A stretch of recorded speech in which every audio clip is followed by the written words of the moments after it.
in the sit-down on the 31st of March last year, politician Mandisa Mashego resigned as EFF's provincial chairperson and also from the provincial legislature. Now, Deputy Chairperson Itani Mukwevho was named her successor. In August of 2020, Mashego made an appearance at the launch of Herman Mashaba's political party, ActionSA. In January of 2021, Mashego announced that she had joined the Abantu Batho Congress. She's now the Interim Director of the ABC, which describes itself as an Afrocentric, Pan-Africanist and womanist revolutionary movement. She joins us in studio. A very good morning to you, Mandisa. Thank you so much for your time. A fantastic political trail, I suppose, is the best way to describe it. And, I mean, you're essentially a feminist vanguard, coming out very strongly here, leading the historic disruption of the ANC in the Gauteng province. You have political credentials that speak for themselves.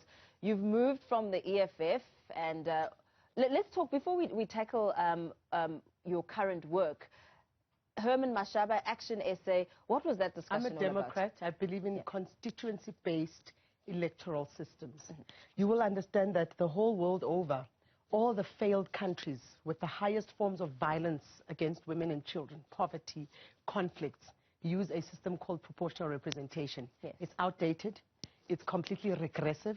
It promotes masculine dominance and abuse by even capitalist and imperialist forces, all the masculine forces that are really just hell-bent on destroying the world and the peacefulness of the world. And South Africa is not unique. We are using that system. That is why we are a failed state, or we're fast going towards being a failed state. And therefore, I'm a proponent for proper democracy, proper electoral system, proper constitutionalism. We're not going to get it until the Home Affairs Committee in Parliament, the Speaker of Parliament and the IEC respect the Concord ruling that was made by Justice Madlanga last year on the 20th of June, when with the Nation movement we won that case. So let me come back. I'm a Democrat. Yes. I work with all constituencies that have focus on serving their communities genuinely, without corruption, without ineptitude, without nepotism, without all the destructive elements that we know have come to characterize the South African government. I supported Herman Mashaba. If you listen to that video there, Herman we share a birthday. Oh, okay. He's older than me, but we were both born on the 26th of August. And he's an amazing man. I have absolute respect for him. I did not join his party. I supported his establishment. Because we're having problems with your mic. Yes. But, you know, as we speak to the build-up of the local government elections, I mean, you speak about being a Democrat and supporting Herman Mashaba in the work that he does. Yes. You have since found a new political home, the ABC, and this is a party that is hoping to make its mark in the 2021 local government elections. Yes. So I really need to correct that, because it's not just you who keeps asking me, and I know South Africans have got a discomfort about and an obsession with political party loyalty. I don't have it. I'm loyal to communities. I'm loyal to the objectives that were set out by people who were honorable before, who led our struggle out of colonial apartheid. And so now we are in a new struggle to create a new South Africa. And all of us must not be loyal to brands, must not be loyal to logos. We must be loyal to our communities and our livelihoods and posterity. Mostly I'm loyal to the women constituency more than anything else. We've got loads of civic organizations that we're working with. Abantu Batho Congress was willing to understand that. As a result, in a month or so, we'll be launching a brand new women movement in South Africa, made up of both individuals, members, as well as, sort of a coalescing around civic organizations, primarily focusing on the economic question as well as political power, because you're not going to make a dent in South Africa if you don't challenge both establishments politically and economically. Now, Abantu Batho Congress understood that and they accepted that. So I don't want to be confined, especially by men. And most of the political parties, all of them, are very male-dominated, are very masculine in how they operate themselves, are actually absolutely abusive. And as a result of the patriarchal dominance and characterization of our society, women, when they're in political parties, they feel the need to pander to the whims of the men.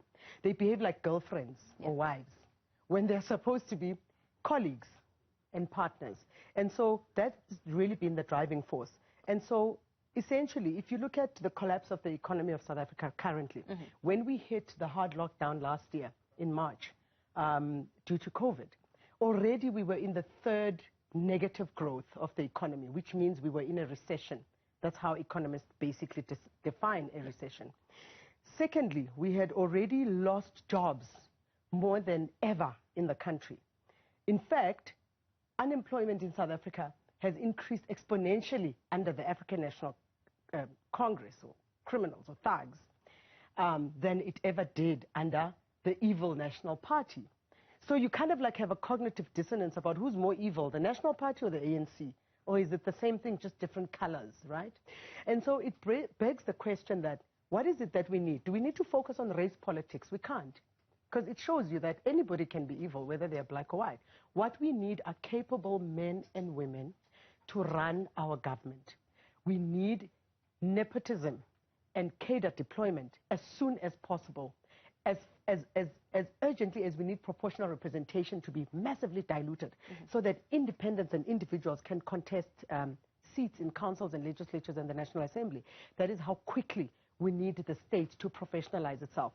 If you look at one of the opportunities that Abantu Batho Congress have agreed to support in terms of the metro plan at eThekwini and both Johannesburg, is the reliance on, or reduced reliance on Eskom electricity, and bring in a better mixture of energy using gas as well as solar, right? But look at the city of Joburg. In the year 2000, they privatized the gas company that the city owned. All that infrastructure is gone. We don't know what happened to the money in that process of privatization. Let's look at the safety and security issues. We've got massive security issues. Just yesterday or 2 days ago, 50 young children from East Africa were human trafficked into Johannesburg, and they were found in Lenasia, in Zakaria Park. All the nonsense you can imagine that the ANC has brought, the curse that they've brought into this country, has basically reduced the city of Johannesburg from the status of being a global city to what it is today. And we need to work super hard to make sure we turn that around. Whoever runs the city of Joburg, and whether we get 1 seat or 10 seats as APC, right, we will work with non-corrupt people who have a clear track record of not being corrupt, of not being controversial around corruption. So if your name has just been slightly mentioned with any form of, you know, corruption, looting, fraud, racketeering, all sorts of sophisticated schemes of how to steal from the taxpayers, we're not going to work with you. We don't care whether you've been proven guilty or not. That's going to be a tough one when it comes to crunch time and coalition considerations. I mean, that's really going to be a tough one. As you mentioned, all those factors. Yes. It makes it really difficult. It makes it very difficult because you find certain elements of corruption in councils, under the proportional representation, that really gives power to a political party and its top 5 or top 6, as it were, and does not give power even to its members, even less to the citizens who vote. So South Africans don't understand, in essence, that the toxicity of political parties and proportional representation and masculinity and patriarchy and paternalism and cultural chauvinism, which us as Africans can relate to, right? They don't understand that all these things are interlinked, and ultimately they come to impact development. We're not going to get proper accountability under the system. Yes, it's going to be difficult to find people who are clean, because unfortunately the people who have been incumbents for the last 27 years, and the people over the last, say, 5 years or so, who have had the ability to rise in opposition, right, have not necessarily done the right thing, right, some of them. And some of the public representatives, when they go, and I've experienced this, right, and when they go into council and legislatures as opposition members, right, big, you know, having received votes from the citizens, when they go into councils and legislatures, they actually make deals around state tenders with the very rotten ANC in order for them to be given certain additional privileges. They just get into the corruption, basically. And so, yes, it will be difficult in certain instances. I'm pretty sure it might be very difficult, for instance, in eThekwini, but in Johannesburg, trust me, it's not going to be that difficult. Johannesburg residents are sick and tired of being taken for a ride. Johannesburg residents are sick and tired of their money, especially the black middle class. The black middle class gets absolutely nothing from the state, right? So everybody else gets child grants, get all sorts of grants, even 350s and all of that. In America, for instance, when the economic recession hit due to the COVID lockdown, yes, every citizen was given $1,600 on the basis that they are contributing to the fiscus, to tax. In South Africa, it's the reverse. You get abused. In South Africa, the more you contribute to the tax system, the less you get from the state. In fact, the ANC literally just loots your money, the money that you pay them in taxes. They basically loot it. So you get to a point where you actually believe that when you hear people saying, let's boycott taxes, you're sitting there, you're looking at your pay slip, you're saying, I'm paying 8,000 Rand a month in tax. And all these people do is loot and even kill each other. Yeah. And you know why they're killing each other? They're killing each other because they are contesting to get a seat to go to council or legislature or national assembly so that they can do what I've just described. So it doesn't matter anymore whether you're in the governing ANC. You can be outside the governing ANC. But if you're willing to collude with them, they're willing to give you a corrupt tender, right, for under the guise of fundraising for your party. Another issue of the political party funding issue, which also needs to we really need to work very hard to make sure that transparency of funding political parties is respected, so that we can stop this massive collusion of thugs that are sitting in councils. You speak about looking at Johannesburg and considering who you could work with in terms of coalitions, and you say it's not going to be as difficult as eThekwini. What are some of the... I can openly tell you that we're very, very amenable to talk to to Herman Mashaba. Yes. I mean, Herman is my friend. He's like an older brother to me, to be quite honest. He's a very firm guy. He's very competent. He doesn't take nonsense, and he delivers what he says. Yes. And that's who we are. The Democratic Alliance will work with them at municipal level. We are not going to be obsessed with race politics. Don't drag us into that nonsense because you want to loot. Is it not relevant? Is it not relevant at times? You know, racism is a social factor. Yes, it has an economic complexion. Yes. And it's a global phenomenon. You're not going to solve it by not voting with the DA in council, where you need to deliver services. You're not dealing with policy and ideological issues like you do at national. What are you going to do? Are you going to hand yourself over to a thug who has proven to you that he's a thug and is even willing to kill his own members because you're scared of racism? Where are you going to go in the world where there's no racism? Racism requires long-term solutions, not short-term stuff. It's like the fight against patriarchy for us as black women in particular. We're facing patriarchy from, you know, all race groups in society because all men dominate us, right, in the order of hierarchy. First, white men, Indian men, black men, and I would not even consider colored men. Shame, we need to give them a break. You know, they are really, really just also a victim of a lot of circumstance. But then we also become a victim of economic repression. Yeah. So we become a victim of economic repression. We become a victim of land repression and land starvation. We become a victim of joblessness, and we become a victim of earning the lowest salaries in society. It's a fight that through the womanist movement we are definitely going to push extremely hard to make sure that we get gains for women. You know why? Because majority taxpayers are women, are black women.